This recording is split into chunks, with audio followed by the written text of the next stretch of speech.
Experiment 4, the figure of merit of galvanometer. So first thing is we have a 2m, that is the resistance of a given galvanometer. We have to find the resistance of the given galvanometer by half deflection method. Then we have to find the figure of merit of the galvanometer. The first part, now we are going to see that to find the resistance of a galvanometer. The formula for this one is the galvanometer resistance G is equal to Rs by R minus S, where R is a resistance box value in which in that resistance the galvanometer shows full deflection. Then we have to find the half deflection value. What is the shunt resistance? By introducing this shunt resistance value, this full deflection become half deflection. So that is the shunt resistance value. By using R and S, we are going to calculate G value. That is the resistance of a galvanometer. Dear students, this is the figure of merit of galvanometer circuit. So very simple circuit. So there is a 2 volt battery eliminator. It is given in that battery eliminator we are giving only 2 volt. So from the positive terminal to galvanometer of the positive and the negative terminal of the battery to key, then key to 5 dial resistance box, from the resistance box to galvanometer. Then the positive of the galvanometer is connected to shunt resistance box, which is a 4 dial box. Then the shunt resistance is connected to key 2, then key 2 is connected to galvanometer. Now we are going to see this connection. So already we know that this is the battery eliminator in which the 2 volt is given. So from the positive terminal of the battery eliminator, so I will show you, this is the positive terminal of the battery eliminator. Are you able to see this? This is the positive terminal of the battery eliminator. It will be taken and given to the galvanometer positive. From the galvanometer negative to, so from the galvanometer negative it will be connected to resistance of box. So it will be connected to resistance box, 5 dial resistance box. So from the galvanometer, the wire is connected to 5 dial resistance box. This is the 5 dial resistance box in which it will be start from 1, 10 ohm, 100 ohm, 1000 ohm, 10,000 ohm. So we are having to multiply all those things. Even we have to give more than 10,000 ohm also we are able to included in this circuit by using this 5 dial resistance box. It will be given in the top itself. It is a 5 dial resistance box. So dear students, positive to galvanometer is given, galvanometer to 5 dial resistance box, from the resistance box to key and the negative terminal of the battery. So I will show that this is the another end of the resistance box that will be given to key. From the key it will be connected to negative terminal of the battery. Then there is another circuit.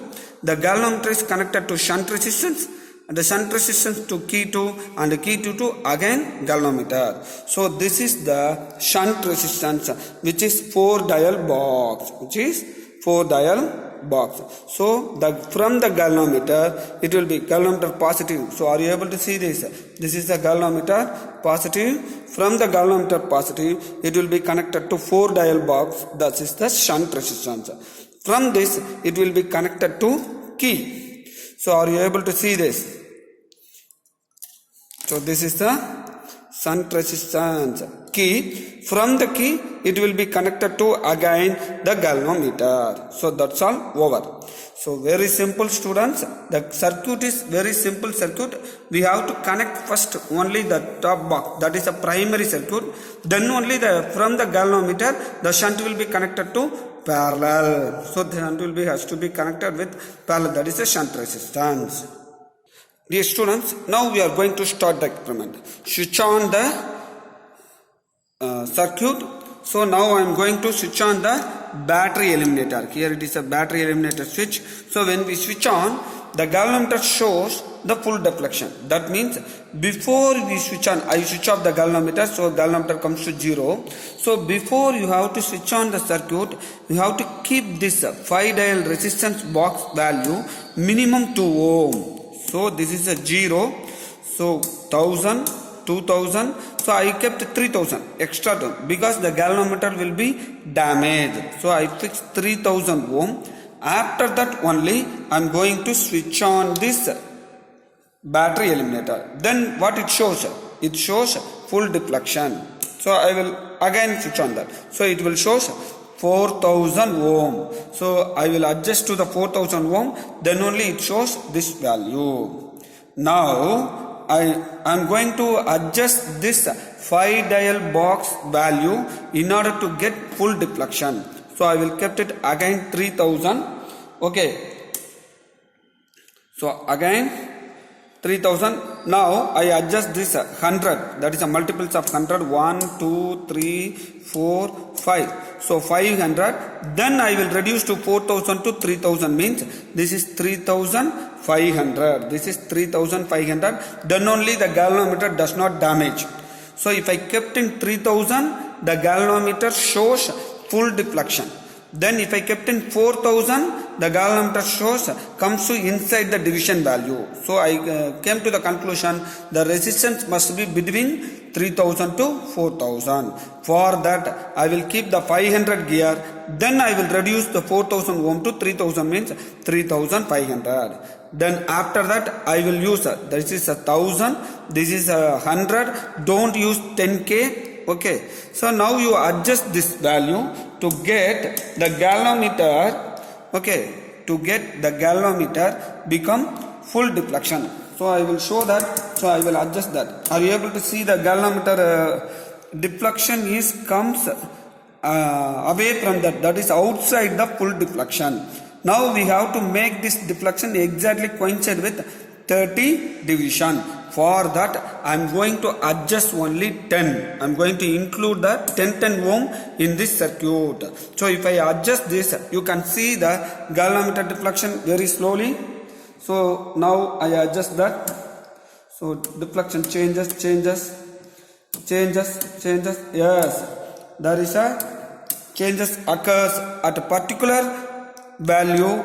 What will happen? The deflection become exactly 30 division. So you count that this is 3560. The value is 3560 is included in this circuit means the galvanometer shows full deflection. That will be tabulated in the given table. So the resistance value is 3560. What is the full deflection? 30. Now there is a key too. I forgot to say that before taking this full deflection one, we have to insert only the key 1 value, not a key 2 value. Key 2 will be always open. Now you insert, after finding the full deflection, you insert this key means what it will show. The galvanometer shows exactly half deflection. What is a half deflection? Before that it is a 30, now it is exactly shows, what is that? 15. So that is a half deflection. Just I will insert that because if you see this 4 dial box, this is a 100, 10, 1.1. So the 100 will become 0. So I will kept it 0. Now you see that there is a no deflection. See that the key is open, the deflection is full deflection. Now the key is inserted. Now the key is inserted means the deflection become 0. What we have to do that? The shunt resistance value should be increased. So I increase this shunt resistance to 100 ohm. If I increase the shunt resistance to 100 ohm, automatically you see that I will bring the shunt resistance to 0 means it will 0 deflection. Shunt resistance become 100 means exactly it becomes 15 division. That is a half deflection. So in the tabulation, if the shunt resistance value is 100 means the half deflection we can observe. So this is the shunt resistance. So very simple, adjust the value of the R to make this galvanometer deflection completely 30 division. Now you insert the key 2. So this is key 1 is added, this is key 2. If the key 2 is switched on, then the shunt resistance 100 ohm is inserted, the galvanometer shows the half deflection. The same thing will be repeated. That means again I have to remove the key 2. This is the key 2 value. If I remove the key 2 value, the galvanometer shows full deflection. Then I am going to adjust this 5 dial box. 5 dial box to 4000. Okay, if I adjust to 4000, what is that? This is a 3560. This is a 4560. So I want to keep this deflection, full deflection as a 25. For that I will reduce the 100 value. I reduce this 100 value. It is a 300. I kept it as a 300. Then this value is reduced to 20. So that means we have to adjust this 5 dial box. Again the full deflection will become 25 divisions. So by keeping the key 1 on and by keeping the key 2 off, that means the shunt resistance is not included in the circuit. Only the 5 dial box resistance only included. So this is the full deflection. What is the full deflection value? 4320. Here the 4000, here it is a 300, this is a 20. That value will be included, tabulated, 4320. What is the deflection? 25. Very simple, students. The next step is we have to insert this key. Now I am going to insert this key. You watch this deflection. What is the deflection? Just you watch it. The 25 exactly become 12.5. So you no need to change. So you no need to change this shunt resistance value, that is already fixed as 100 ohm. So this will be remain constant for all the different values of R. That means the shunt resistance value is again 100, but the deflection is 12.5. Further, the resistance value is changed. So if the resistance value is 5400, the full deflection it will show 20. For 20 full deflection, we have to insert the resistance, 5 dial box resistance as a 5400 ohm. Again, the same 100 shunt resistance is sufficient to produce 10. We can check it in the practical. Just you insert the key 2. By keeping the shunt resistance 100 ohm, the 20 ohm deflection will become 10 deflection in the galvanometer. Similarly, for next division, 7200 for 15 full scale deflection. The half scale deflection is 75. Again the 100 ohm shunting is sufficient. Shunting means the 4 dial box shunt ohm. So by solving this R into S by R minus S, we get an answer 102.8, again 102.3, this is 101.8, 101.4. Then the mean value is equal to 102.07 ohm. This is the galvanometer resistance. The first part of the experiment is over. So I will consolidate you. First you switch on the circuit. Only key 1 is added. Adjust the resistance box. Find the full scale deflection. Then you have to insert the key 2. Adjust the shunt resistance. Then you have to note down the R value, full scale deflection value and half deflection value in the tabulation. Full scale deflection value is a R and half scale deflection is a shunt resistance. We have to tabulate and find the resistance of the given galvanometer.